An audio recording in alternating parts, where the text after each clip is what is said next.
요거는 해석되기를 기다리고 있는 것이 아니고 본인들이 말을 합니다. 그러니까 저 얼굴을 봐야 할 뿐만 아니라 얼굴 보면서 말하는 거 들으면서 이중 삼중으로 해석을 해야 됩니다. 기호적 해석을. 언어는 언어 기표니까 기호적으로 해석해야죠. 저 지금 표정도 하나의 기표라고 그랬죠. 이 표정도 또 기호적으로 해석해야죠. 그러니까 아마 기호적 경험 중에 사람이란 존재가 아마 기호적 대상 중에서는 가장 복합적이고 어려운 대상일 겁니다.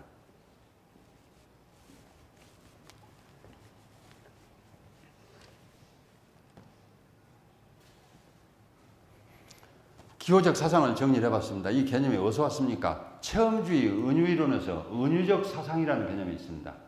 방금 설명해 드린 대로 한 영역의 경험을 다른 경험 영역에 사상을 하는 거, 덮어 씌운 것이라고 했습니다. 이것이 은유의 기본 구조라고 그랬죠. 제가 오랫동안 생각해 본 바로는 그 은유의 구조가 바로 기호의 구조라는 겁니다. 그 사상의 구조가 바로 기표를 이해하는 유일한 방식이라고 제가 지금 현재 거기에 와 있습니다. 아직까지 뭐 다른 발레를 찾지는 못했습니다만은 지금까지는 아무튼 이 기호 개념이 거기에 가장 근접하겠다 생각하고 있고, 그래서 그 은유적 사상 개념을 제가 기호적 사상 이렇게 개념을 바꿨고, 나머지 내용은 이미 설명해 드린 겁니다. 사상된 경험 내용의 관점에서 표적 영역을 이해하고 경험합니다. 이때 표적 영역은 기표죠. 이미 이제 해석되니까. 기호적 사상은 본성상 부분적입니다. 내 모든 경험을 동시에 다 사상할 수는 없죠.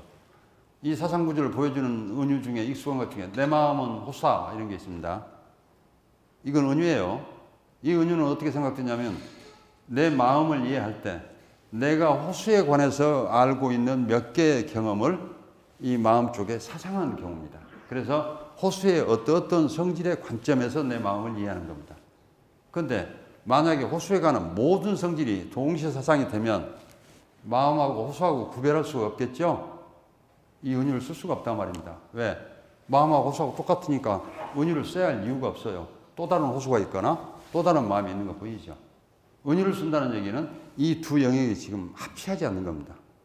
그러니까 사상은 반드시 어떤 영역의 일부를 사상하는 거지 전체가 오버랩 되면 똑같은 대상 하나가 더 있는 거예요. 그러니까 사상은 필연적으로 부분적이고 이러기 때문에 전체적인 사상 이런 말은 있을 수 없고, 이 말은 사실은 그 동어 반복이라고나 해야 할까? 일단 사상 개념을 받아들이면 그 정도의 내용이겠어요. 또 하나 기호적 사상에 앞서서 사상할 내용이 있어야죠. 자기 사상할 게 있어야죠. 보고 듣고 배운 게 있어야 사상을 하지 아무것도 없으면 뭘 사상하겠냐 말이에요. 그러니까 반드시 사상 이전 단계의 경험 내용이 있어야 됩니다. 그 이전의 내용을 타고 가보면 그 경험의 출발점이 체험주의적 시각에 보면은 신체적 활동에서 직접 발생하는 경험이 있고 그것을 사상하고 사상한 것을 또 사상하고 이렇게 우리 경험은 확장됩니다. 그래서 기호적으로 사상된 경험 내용의 궁극적 원천은 물리적 경험이고 이 물리적 경험은 우리 몸을 통해서 이루어지죠. 그래서 마크스완 선생님의 마음속의 몸의 핵심적인 주제는 몸의 중심성 이런 말로 압축이 되죠. 왜 몸이 출발점에 있는가?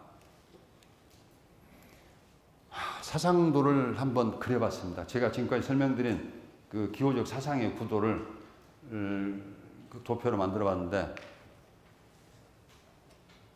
이거는 언어 기표를 지금 기호화한 경우입니다. 나무라는 건 글자예요. 글자가 지금 눈앞에 있어요. 이 나무라는 글자를 어떻게 이해하세요?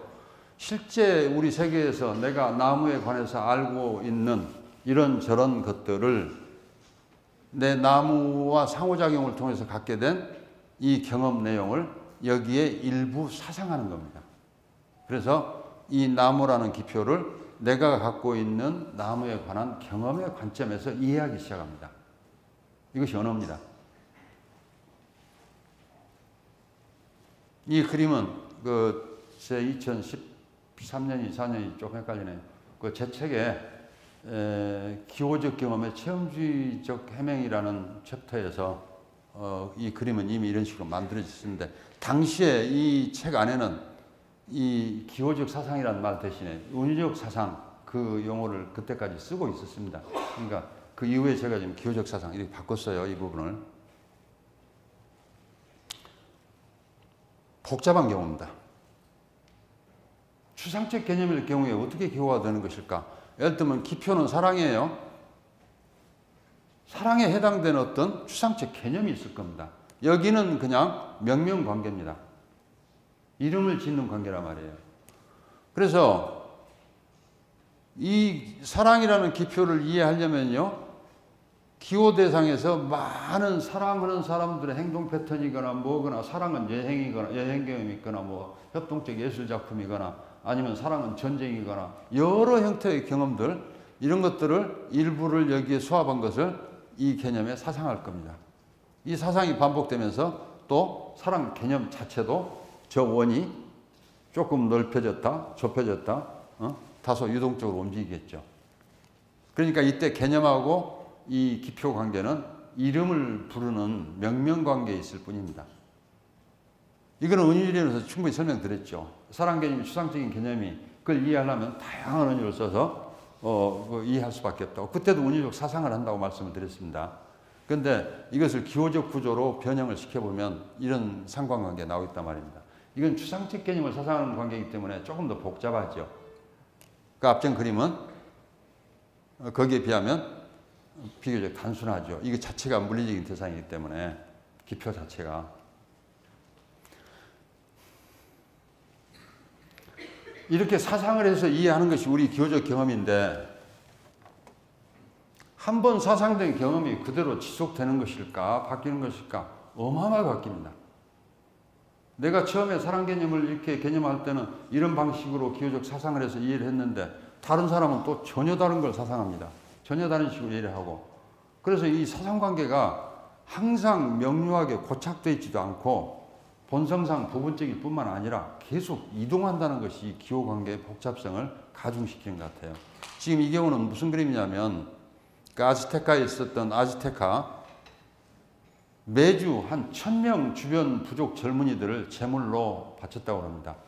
이 제단 위에서 살아있는 사람의 심장을 도려내고 매주 1000명씩 이렇게 희생을 시켰죠. 이게 그림으로 지금 그려진 경우입니다. 그러면 이 경우에 지금 이 그림은 뭡니까? 이 그림도 하나의 기표죠. 자기가 보았든지 들었든지 전에 아니면 다른 흔적을 통해서 이해했든지 이것을 하나의 기표 체계로 재구성해낸 것이 이 그림입니다. 그러니까 우리는 또 이걸 해석해야 합니다. 이게 뭘 보여준 것일까 하고. 이걸 해석하기 위해서는 우리가 지금까지 알고 있는 인체에 대한 지식, 또 또 고대 원시 문명에 대한 지식, 뭐 이런 것처럼 동원해서 이 그림을 이해하고 해석하려고 하겠죠. 여기서 제가 보여드리고 싶은 것은 이 시스템이 자꾸만 바뀐다는 겁니다. 요거는 영화 아포칼립토의 한 장면입니다. 여기 지금 이렇게 누워있는 사람이 지금 요 제물이죠. 이 살아있는 상태인데 여기 심장을 도려내고 시신을 잘라서 저 아래 재단 아래 굴려 보내면은 저 백성들이 환호를 하죠. 나중에 제가 알게 된 사실이지만 이 사람들이 단순히 지금 제의에 그치는 것이 아니고 이 시신들을 식량으로 사용했습니다. 이 멕시코 고원지대 단백질 부족을 해결하기 위해서 식량으로 사용했다고 그래요. 그러니까 여기서 제사는 여기서 지내고 시신 잘라서 주면 사실은 식량인 셈이죠. 이거는 영화로 재현된 것입니다. 아까 이 그림으로 이렇게 기표화된 것이 영상으로 이렇게 또 다시 새로운 기표로 재구성됐죠. 거의 흡사한 내용을 우리에게 알려주고 싶었겠죠. 저 기표를 사용해서. 이 경우는 이제 다양한 기표를 바꾸는 경우입니다. 어떤 사람은 이 영화를 보고 작곡을 하고 싶은 사람도 있겠죠. 어떤 사람은 이 영화를 보고 그걸 들은 걸 토대로 시를 쓰고 싶은 사람도 있을 거예요.